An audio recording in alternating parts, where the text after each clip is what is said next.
जंगल में काली घटाएं छाई थी। तेज बारिश लगातार हो रही थी। बारिश का पानी रानो चिड़िया के घोंसले की छत से टपकने लगा। टिप टिप टिप की आवाज पूरे घर में गूंज रही थी। धीरे धीरे पानी घोंसले में भरता जा रहा था। तभी रानो चिड़िया की नींद टूटती है। अरे, पानी हमारे घोंसले में घुस आया है। कुक्कू, गुड़िया, बेटा जल्दी उठो, पानी तुम्हारी तरफ बढ़ रहा है। वो दोनों बच्चों को जल्दी से अपने पंखों में समेट लेती है। हे भगवान, मैं इस अंधेरी और बरसती रात में कहाँ जाऊँ? मेरे दोनों बच्चे नींद में हैं और बाहर तूफान मचा हुआ है। पानी लगातार बढ़ रहा था। रानो चिड़िया एक पत्ते जैसी बाल्टी से पानी निकालकर बाहर फेंकने लगी, लेकिन पानी रुकने का नाम ही नहीं ले रहा था। कुक्कू बेटा, गुड़िया, अब हमें यहाँ से निकलना ही होगा। मम्मा, मुझे बहुत डर लग रहा है। हाँ मम्मा, ये गरजते बादल मेरे कान फाड़ देंगे। अरे डरो मत, तुम्हारी मम्मा तुम्हारे साथ है। चलो मेरे पीछे आओ। जैसे ही वो अपने बच्चों को लेकर बाहर निकली, पीछे से धड़ाम की आवाज के साथ घोंसला टूटकर नीचे गिर गया। हे भगवान, तेरा लाख लाख शुक्र है, तूने हमें बचा लिया, वरना अभी अभी हम सब इस गिरते घोंसले के नीचे दब जाते। बिजली चमक रही थी, गरजते बादल जंगल को हिला रहे थे। बाकी सभी पक्षी अपने घरों में दुबके बैठे थे। कोई बाहर झांकने की हिम्मत नहीं कर रहा था। चलो बेटा, हम कोई घना पेड़ ढूंढते हैं। आज की रात वहीं गुजारेंगे। कुछ दूर जाकर उसे एक बड़ा पेड़ दिखाई देता है। वह बच्चों को लेकर उसके नीचे बैठ जाती है। मम्मा, मुझे बहुत ठंड लग रही है। मम्मा, मुझे तो खांसी भी होने लगी है।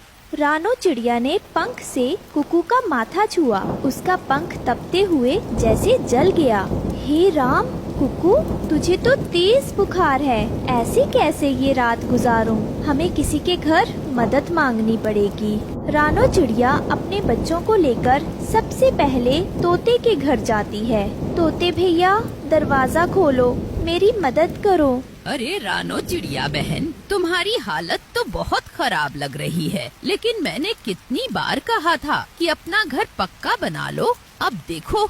भैया, मेरे बेटे को बुखार है। आज की रात हमें अपने घर में रहने दो। न न, मेरा घर बहुत छोटा है, इसमें जगह नहीं है।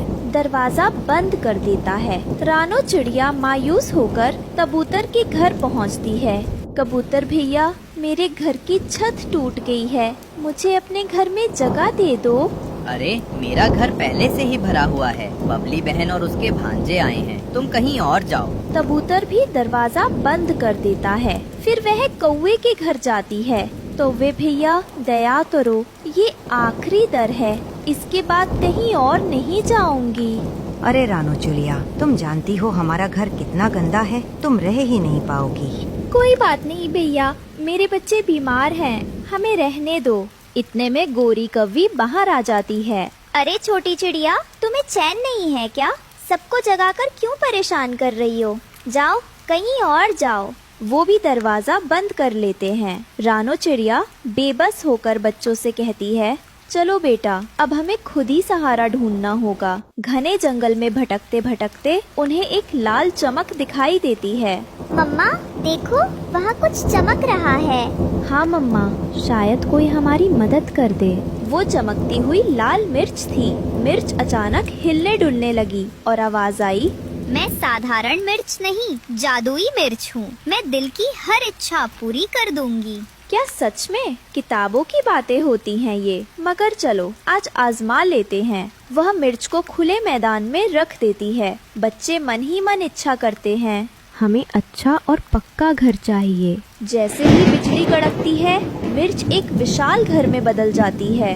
हे भगवान, हमारी दुआ सुन ली तूने। घर के अंदर ढेर सारा भोजन और सुख सुविधाएं थीं। रानो चिड़िया बच्चों को लेकर उसमें चली जाती है। तभी परी प्रकट होती है।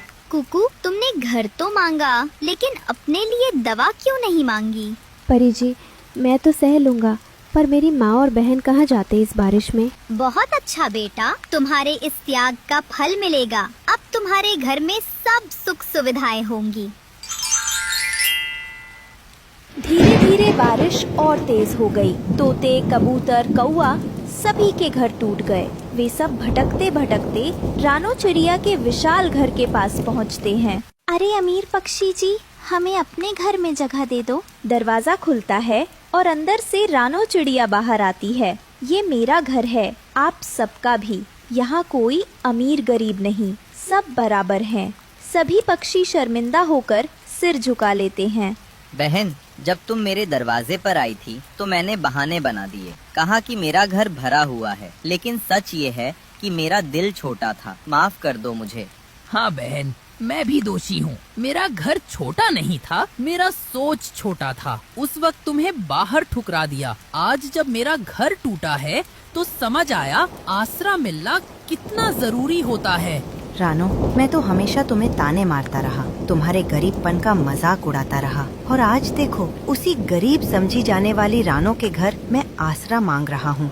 सच है, इंसान या पक्षी अमीर घर से नहीं, बड़े दिल से होता है। रानो चिड़िया की आंखें भर आईं।